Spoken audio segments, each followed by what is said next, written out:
Los Angeles about 10 hours ago at the Port of LA, and sometime this evening, several of those containers caught fire. And we are trying to find out what exactly is contained in those. What we're hearing through firefighter chatter is that at least some of the containers on board that ship contain some sort of petroleum fuels.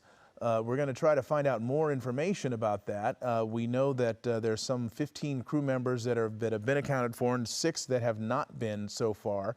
And we're trying to find out what is the fate of those individuals as well. But you can see the response here by the LA fire boat that is there, bringing just an amazing amount of water to bear on there. It dwarfs what the fire engines, the land-based fire engines, are able to put on this fire. Look at that stream of water that is now being directed at the ship and at the containers, and it seems to be making an impact. Chris Christie, are you still there? Hey there, Mark. I'm here with you. All right. What have you noticed since you've been on station here in terms of the effort to fight this fire, and what effect the firefighting effort is having? Yeah, so it's a little bit of a tricky situation that they're dealing with here. There's fire underneath these containers. There are fires throughout these containers.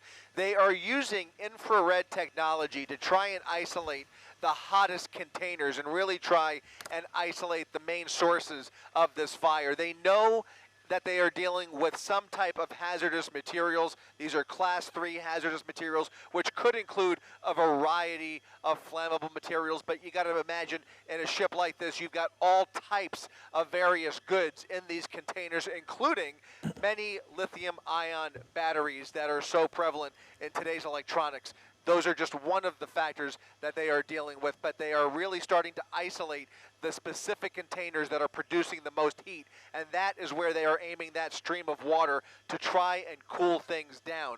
Trying to contain this fire going to be a very difficult and interesting endeavor for them. They have the help of the crew who is guiding them through the ship in very, very tight quarters. This was a crew of about 23 people, I'm being told. Many of them have departed the ship. Some were on the ship at the time. They have done their best to evacuate the ship and make sure all of the members are accounted for. But right now they are really trying to get their hands and get their bearings in terms of the layout underneath all those containers. So as you mentioned, this is a ship, it's a Japanese cargo ship that arrived about 10 hours ago. It appears some of the crew did disembark. They're trying to gather that crew and basically, with their help, try and figure out what's burning, where it's burning, and the layout of the ship so they can access the areas of the ship, the lower cargo bays that may be on fire without putting any personnel in even more danger. Obviously, that is the priority, obviously, to make sure that the crew is accounted for, make sure the firefighters are fighting this fire as safely as possible, and then trying to strategize how to put this fire out. But needless to say, Mark, it's a delicate situation for so many obvious reasons, but just from the chatter that we're hearing, they are kind of preparing for the worst case scenario here. They are genuinely fearful that as these containers start to catch on fire one by one, and just from the nature of this picture right here, you can see there is smoke coming from the furthest left all the way to the water side, from the dock side all the way to the water side of this ship, the port side I should say, all the way to the water side where that water is coming from. So there are multiple, many dozens of containers by my vantage point that appear to be on fire. There are also specific sections of this ship that are specifically meant for hazardous materials. So that hopefully will give them some degree of capability to at least try and isolate or contain the fire to one section of the ship. Whether they're successful in doing that, we will see. But that is one of the things that I am hearing, that there is actually specific sections of the ship that are designated for hazardous materials. But how far this fire spreads really is still anybody's guess. But just the size of this ship, some of these ships, Mark, I don't know the exact capacity for this particular ship, but some of these ships can carry dozens of, I mean, upwards of 15 to 20,000 containers on one ship. I don't know what the exact capacity is here, but you can see from this shot, we're dealing with many containers just where the smoke is coming from. So it really is a challenging firefight. It is, and they're going to have to look at the ship's manifest. That will give them the clues and all the information really that they need about what's in these containers, where it is, and ultimately they can determine how best to fight the fire. So hopefully they're getting that information. And just some very brief information that I was able to glean from the chatter as you've been listening as well, is that some of these containers contain some sort of petroleum fuel or petroleum products in there. That's a good shot of the LA Fire Department's boat that is used for firefighting here, and the amount of water that it can bring to bear is pretty striking. And so they're doing the best they can to get it. And there's a good shot of the fact that you can see that down below, at the bottom where the containers are is where some of the fire is. You see some of the smoke dissipating now through there. And also, as you mentioned, on the dock side of the ship, where it appears that it is also concentrated. I know very little to nothing about matters maritime, but it would make sense that you would want hazardous materials to be in the most stable part of the ship, the place where there's the least amount of rocking, where there is the most stable part of the ship, which I would think would be somewhere amidships. So if that is the case, then that's probably where that stuff is located. But of course, we'll hopefully find all that information out as we watch this fire being fought. And it does seem they are making some progress. It seems like the smoke is not as thick as it was initially when you got on scene in terms of thick black smoke, but it's certainly not over yet. You see the firefighters standing there to the side. I don't know how many, if any, have boarded the ship to try to fight the fire from there, or if they're going to try to do it from the outside using the fireboat and the fire hoses from the land-based fire trucks that are even now still pulling up to deal with this. And it's been described, as you said, as a hazardous materials sort of an operation. They're preparing for that sort of eventuality. And here's a shot really of just the area that we're talking about. It's the Port of Long Beach, or the Port of Los Angeles. LA City is the agency that is responding, LA City Fire here. And off to the side there, all sorts of areas for loading of ships, of container ships, unloading of container ships, fueling of container ships. All of this stuff is geared toward cargo. Look at all the containers that have already been removed, we presume, from this ship. So a good portion of the cargo has been taken off in the 10 hours or so that it has been in port. And then something happened and a fire ignited in several of the containers, and that's what we're dealing with and seeing right now. Yeah, that's right, Mark, and I want to kind of recap the firefighting effort that we're dealing with here. This is being led by LA City Fire.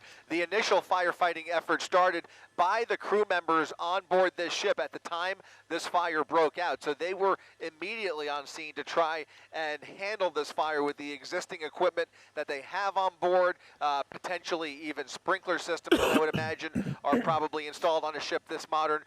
You can see there are firefighters now from the city of LA and other agencies. I'm not exactly sure which ones are providing mutual aid, but I do believe there are other departments that are helping out with this. But this is being led by LA City Fire. Firefighters are on board the ship. They are keeping their distance. They're trying to be really judicious with the number of firefighters that they place on this ship and make sure everybody has the tools that they need.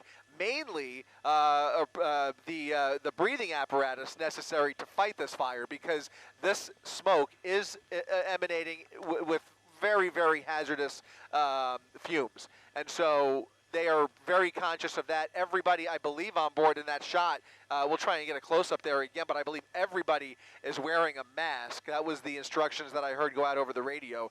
They want everybody wearing masks, and a bulk of the fire trucks that have responded out here are actually keeping their distance from the physical ship. So they've parked the trucks a little bit of a ways away from the ship. They are hiking now onto the ship, and you can see firefighters now actually in the midst of those containers to try and use the technology at their disposal, including infrared and night vision technology, to isolate the hottest containers that are the source of this fire. So they've got lots of tools at their disposal here. This is obviously one of the most highly technical and most highly trained fire departments in the country, and they are prepared to handle a fire here at the port. Again, like you said, my knowledge of maritime matters are limited, but when it comes to fighting a fire like this, this is something that they do train for. They are prepared for. So it's just a trickier fire than your typical structure fire, but it is something that they are equipped to do and equipped to handle. But with that said, as I said, with the hazardous materials that are on this ship, it is a volatile situation that is precarious when you consider how tightly packed these ships are, with all of those containers butt up against each other and stacked to the hilt to try and transport as many goods as possible. It is a real maze in there, and the ships underneath those containers, the ships themselves, I heard firefighters actually were going into manholes in that ship to give you an idea of the tight quarters that they are dealing with to venture through the underbelly of this ship. So, you can only imagine how difficult it might be to fight a fire like this. But I think we can rest assured that this is probably the best trained firefighting, department in the country to do it. I mean, this is one of the largest ports in the country, and they prepare for situations just like this. Indeed, and a lot of preparation it would take, because this is a dangerous thing to be dealing with. These containers that weigh tons, and these very, very narrow hallways, if you want to call them, in between the containers that they've got to make their way through to try to get to where the fire is. And whether the fire itself, whether the heat from the fire could cause some instability among those containers. Who could forget the images we saw a few weeks ago at the port, where a lot of containers fell off of a ship. They just started falling. We hope, obviously, that doesn't happen here. And if they maintain their structural integrity, it will not. But that is another issue that has to be on the minds of the people who are fighting this fire, that you want to make sure that these containers stay stable, that you get that fire out as quickly and as soon as possible, get the whole thing cooled down so that the containers themselves don't deform and perhaps cause a greater risk to people on and around that ship. Again, this container ship, the 1 Henry Hudson, a Panamanian flagged vessel that left Tokyo for Los Angeles. It is now here. It's been here for 10 hours. It weighs some 98,000 tons. It's 1,100 feet long, which sounds huge, and it is huge, but it's a cargo ship, and it's not the biggest one out there.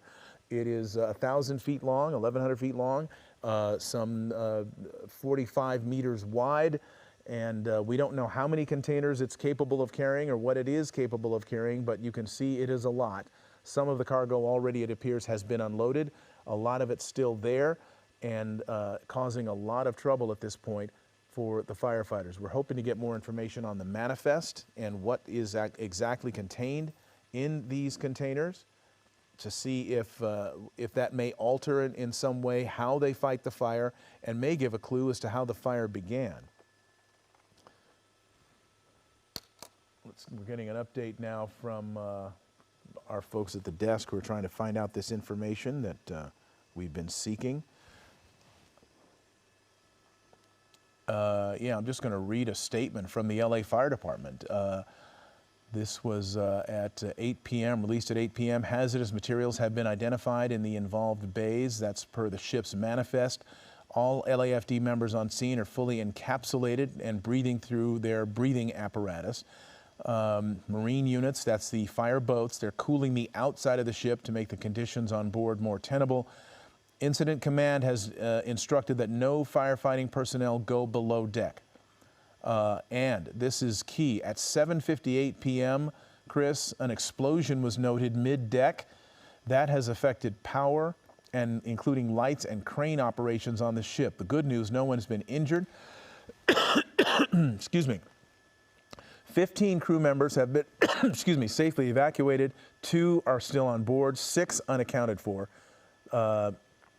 They are making sure that the ship is stable. It is stable, despite the large amount of water being used for the suppression of this fire. And so far, the ship appears to be stable and not in danger of sinking or listing in any direction. But that's the latest. That's the latest information from the LA City Fire Department.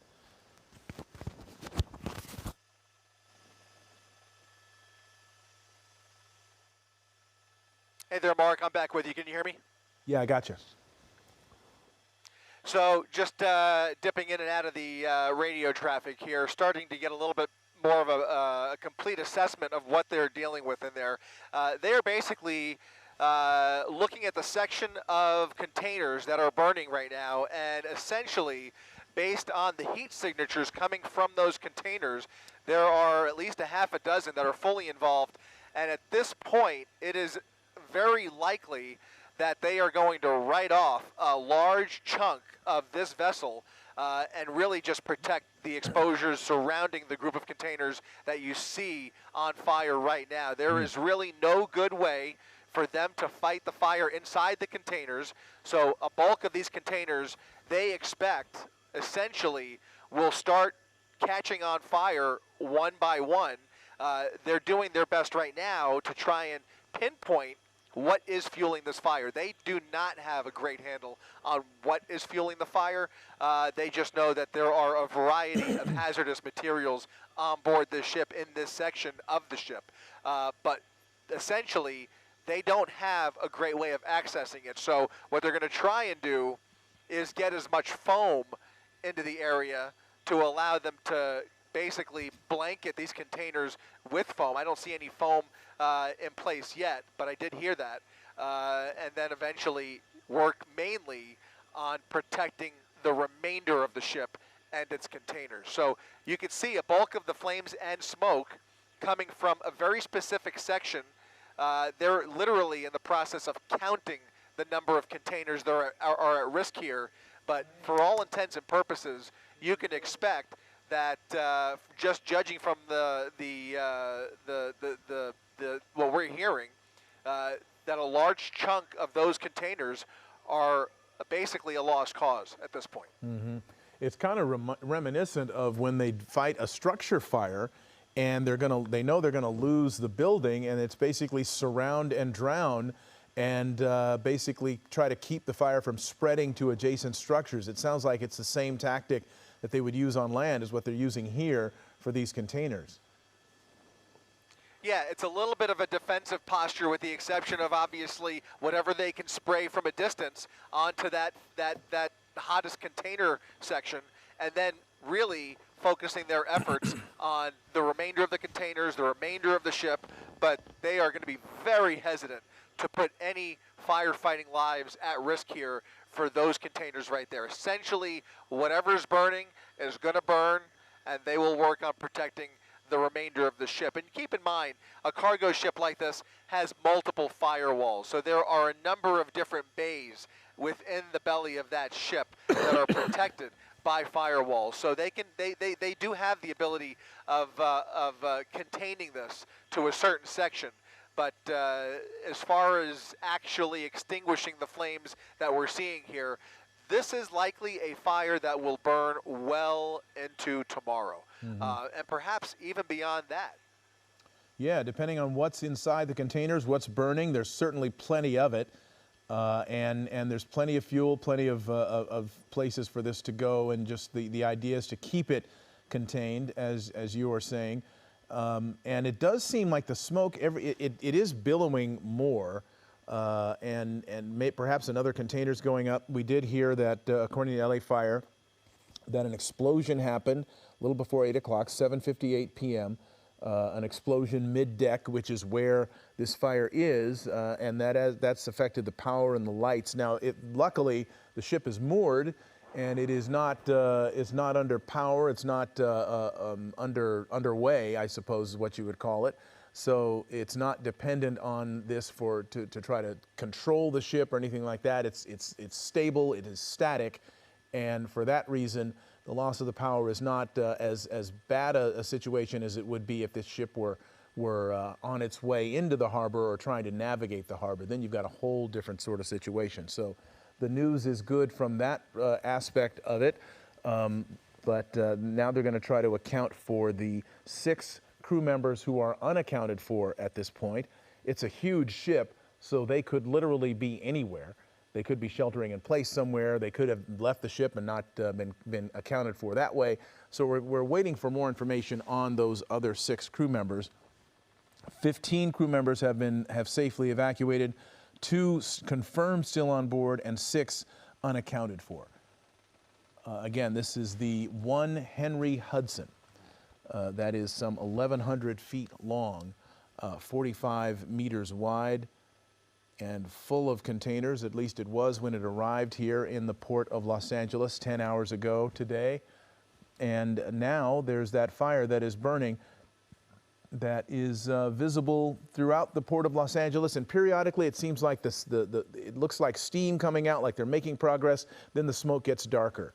And again, it's because they can't really go inside and go in there and fight it. There are specific things that they're being told that firefighters are not being allowed to do. One of them is to go below deck.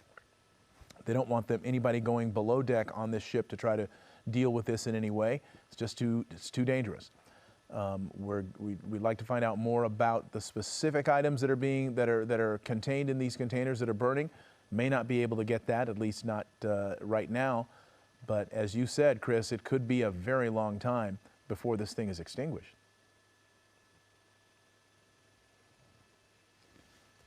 Mark, just continuing to dip in and out of the chatter here. So it does sound like there's been some real conversation about actually trying to unload the section of containers that are on fire while this fire is burning. Wow. But the decision really appears to be leaning towards just leaving it alone. So they're really trying to weigh their options here, but I think it sounds like removing additional containers to access the main body of flames is just not going to be in the cards. So it does look like they are going to continue to let this fire burn in at least 2 of those rows, and then work on protecting the remainder of the containers here. But they have a lot of equipment down there, and they are using infrared technology to isolate at least a handful of the containers where they see this fire spreading. Unfortunately, it sounds to me like the containers that are posing the biggest threat here are somewhere near the bottom of the pile, essentially. Yeah. So terrible news from that standpoint, which is essentially leading them to just say, listen, let's just focus on figuring out what's burning, what the risk here is, and then defend the rest of the ship. Right. And, we're talking millions of dollars potentially going up in smoke here. This is all, we presume, merchandise or something that is headed for the United States, and somebody, it was for purchase or for use, and for whatever, we don't know. But this is part of the commerce, of course, the billions of dollars worth of commerce that moves through the port of Los Angeles constantly. And a lot of it now has been lost, at least on this ship. So, when the firefighter's job is to preserve life and property in that order. They're going to try to find out about these 6 unaccounted for crew members. And in the meantime, also, they want to see if they can possibly save some property. And the property that they may be able to save is just the containers that are not directly involved with the fire, and of course the ship itself. Which shows no danger at this point of suffering any sort of structural problems based on what we've been told by the fire department. But they're going to try their best to save what they can. It's just that the debate about what they can save and how they can save it appears to be leaning toward just letting these containers burn and not allowing the fire to spread to any other parts of the ship. And also look for, hopefully, and find those crew members who are unaccounted for. We do know firefighters know have a very good idea of what they're looking at, what's burning, and where it is. They just it's about accessing it, and they're not going to put themselves at risk of death to try to access this fire. It's just too dangerous to go into the ship under, below deck. And so they're fighting it from the outside with these really massive streams of water being produced by the LA Fire Department's fire boats. That's one of them right there.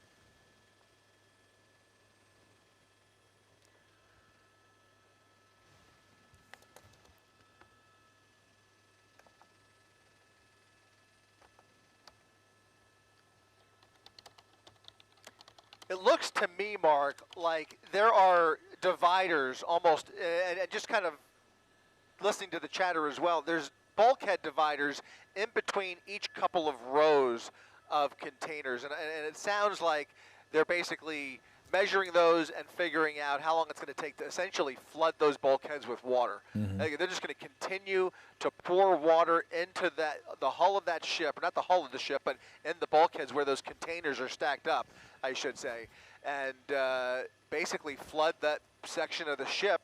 And then you would imagine, as the fire continues to spread amidst all the containers, those containers at some point are likely to start collapsing themselves. I mean, it would make sense, but we haven't seen anything collapse yet. But if this fire continues at this pace, I mean, we can't see all of the flames. We see a lot of smoke, but obviously what we can't see is the intensity of the flames within these containers that are producing all this smoke. And that really is going to tell them a lot once again they can figure out what's burning. They really don't have a great handle yet from what I can tell in terms of what other materials may be burning. But that'll help them in terms of deciding or figuring out the rate of spread here, the intensity of the fire, and kind of come up with more of a long-term prognostication for the destiny of this portion of the ship. But essentially, you do have these individual bulkheads that are divided by firewalls, and essentially they're just going to fill it up. And that tugboat and the firefighting vessels in the water there, they have unlimited amount of water, right? They're getting that water directly from the port and just pressurizing it and pumping it into that ship. Yeah, and just a word about those fireboats. I think the one we're looking at here is Fireboat 2. Fireboat 2 can produce 17,000 gallons per minute. Fireboat 4, it can produce 10,000 gallons per minute, which raises an interesting question. And this is why they were monitoring the water line. They're actually monitoring whether the ship, its height in the water is changing, because you don't pour a bunch of water onto a ship.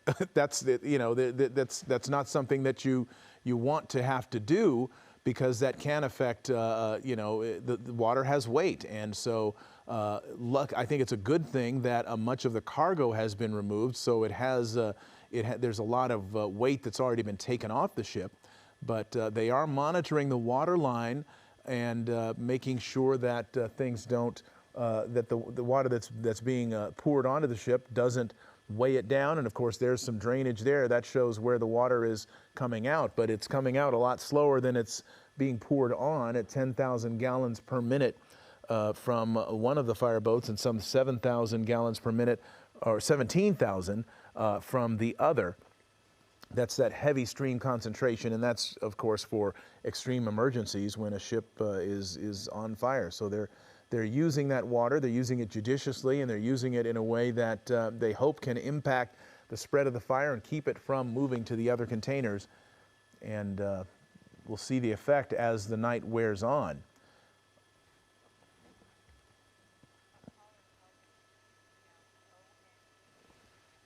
Oh, okay. I'm told that someone familiar with matters maritime and this particular company says it's pronounced O-N-E, not one. It's O-N-E, Henry Hudson. That is the name of the ship. You see the number of containers there bearing that same logo. O-N-E is the name of the company that operates this vessel. It is Panamanian flagged, and the crew of, I believe it's 23, or at least 23 people who were on board at the time, most of whom have evacuated. Some 15 have evacuated. 2 are still known to be on the ship, 6 others not accounted for.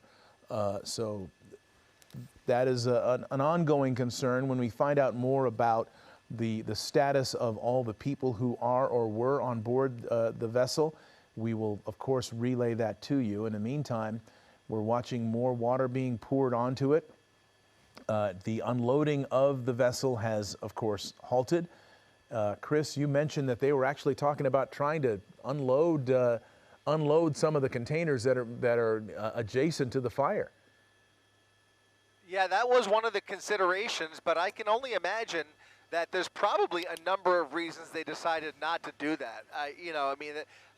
There's just probably too much risk, I would imagine, involved in that. Also, you could risk possibly destabilizing the stack of containers even more potentially. Not to mention, you have the air quality issues. I mean, most of this is robotic and automated anyways. These are not heavily manned cranes, although there are men on these cranes, personnel, if you will. But, for any number of reasons, they've decided, you know what, trying to unload these containers just is not the best course of action. So it really is a matter of trying to limit the damage and figuring out which sections of these containers they're going to write off, let it burn.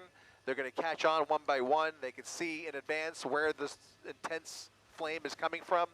And then, again, just kind of doing their best to protect the remainder of the ship. You can see the ship is isolated at the port here. There are no other ships at risk. The biggest exposure right now is the smoke, the air quality around this ship, which you can see is not producing a copious cloud. It's still pretty isolated to a small section of the Port of LA here. This is not, consuming a large section of the port by any means. But for the firefighters and personnel on board and trying to fight this fire, air quality is a major issue, and so they are taking that into consideration. We have a statement right now from LA Mayor Karen Bass. I'll read it to you. The city is responding to an electrical fire on a container ship at the Port of Los Angeles. First responders are on the scene with more than 100 firefighters working to suppress the fire, and port police are working to assist the crew to safety. LAFD hazardous materials companies are monitoring air quality as fire suppression continues. That note from the mayor, Karen Bass, just released about 15 minutes ago. So the mayor's keeping track of this, as are the leadership of the fire department, the new fire chief, Jamie Moore, who is keeping an eye on this, we presume, and is directing the response, or one of his commanders at least, directing the response to this. And so far, they're doing what they can based on the situation that they have in front of them. We are going to keep an eye on this as we continue to watch this. We're going to take a break now, and we will rejoin our coverage of this fire on the container ship ONE Henry Hudson in the Port of Los Angeles, coming up tonight on Eyewitness News at 11. Of course, if anything changes, if the fire is put out, if it gets worse, if anything else happens, we, of course, will come back on with you and let you know about it. Until then, Mark Brown and Chris Christie reporting for ABC 7 Eyewitness News.